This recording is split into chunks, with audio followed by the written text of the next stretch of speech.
Merci beaucoup.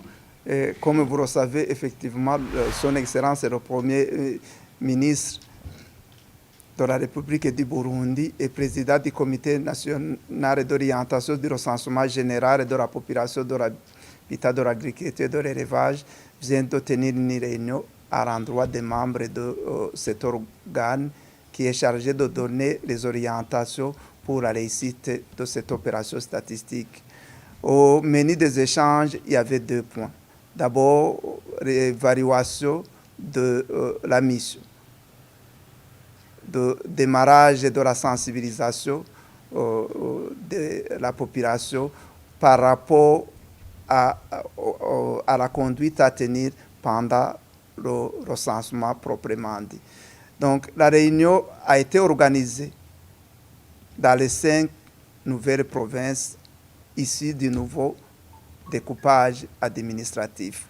Et dans cette réunion, il s'agissait de réunir les comités provinciaux du recensement et les comités communaux du recensement, afin de les donner un message, lequel message concernait la sensibilisation et la mobilisation de la population résidente pour une parfaite adhésion au processus du recensement général de la population de l'habitat, de l'agriculture en cours.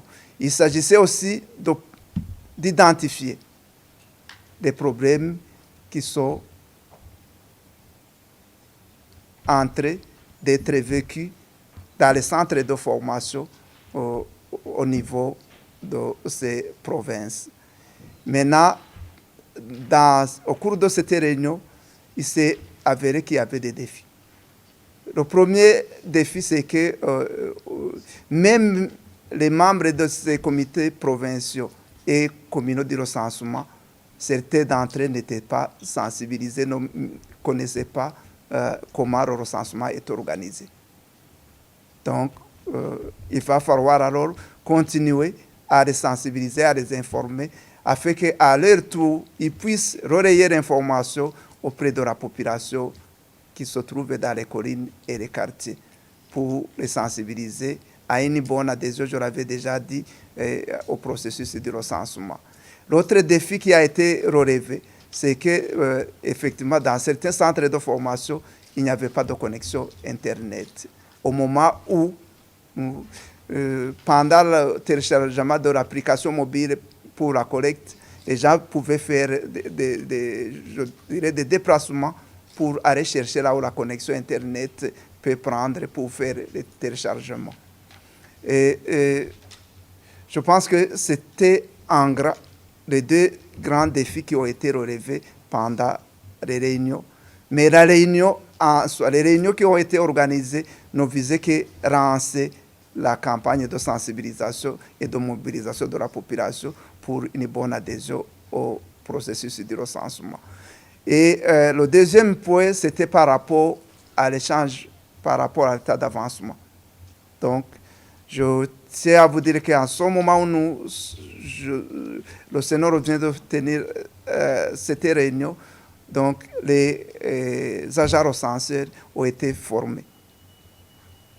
Et ils ont même passé le test pour que nous puissions prendre les meilleurs comme état de chefs d'équipe.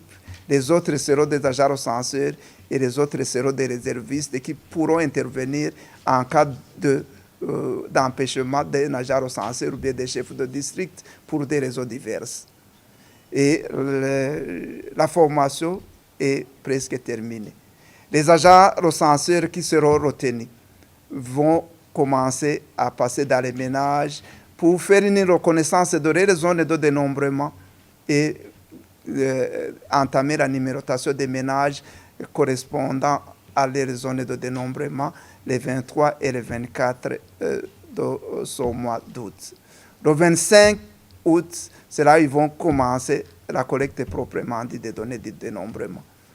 La collecte va se terminer le 15 septembre de cette année 2024.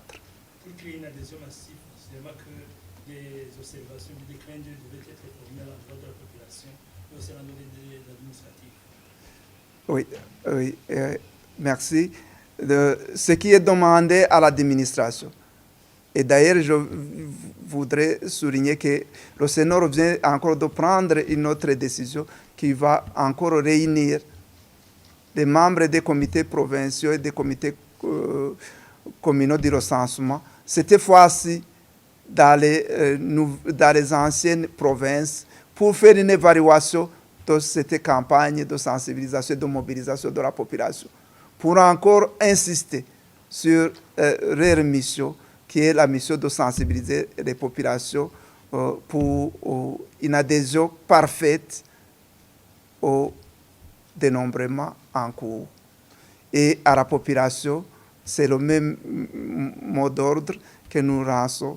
Il faudra que la population soit réceptive, accueille les agents recenseurs et soit ouverte pour communiquer les informations, pour répondre aisément aux questions qui seront posées conformément au questionnaire qui a été arrêté par le Comité national d'orientation du recensement. Et quelles sont ces questions exactement? Ces questions concernent d'abord l'identification des membres du ménage. Après l'identification des membres du ménage, nous devons aussi nous intéresser à l'éducation de ces membres du ménage. Après, nous devons nous intéresser aussi aux activités des membres du ménage et aux biens possédés par les membres du ménage et surtout la collecte des données du secteur agro-pastoral par rapport aux cultures qui sont pratiquées par les ménages, que ce soit les cultures vivrières, que ce soit les cultures d'exportation, que ce soit aussi tout ce qui concerne l'horticulture et aussi tout ce qui concerne l'élevage, que ce soit l'élevage du gros ou petit bétail. Voilà en gros les questions qui seront posées aux ménages.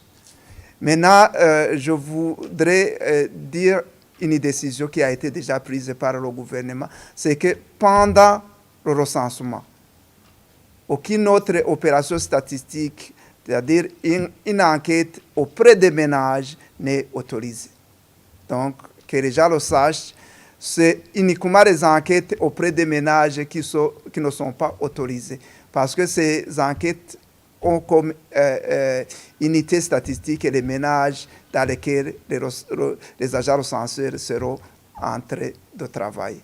Mais les autres enquêtes qui concernent, par exemple, les services offerts par les entreprises ou bien les enquêtes auprès des entreprises ne sont pas concernées. Ce sont uniquement les enquêtes auprès des ménages qui ne sont pas autorisées. Je l'ai déjà dit, pour l'administration à la base, c'est de pouvoir continuer la sensibilisation des populations résidentes, des populations qui vivent dans les quartiers et les collines, et pouvoir préparer l'accueil des agents recenseurs.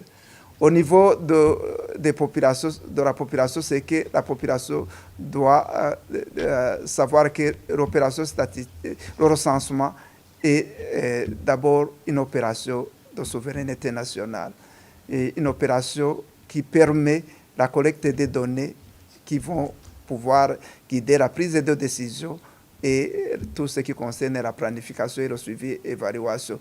Donc, il faut que cette population soit accueillante et ouverte par rapport aux agents recenseurs, qu'elle puisse répondre avec un cœur ouvert à toutes les questions qui lui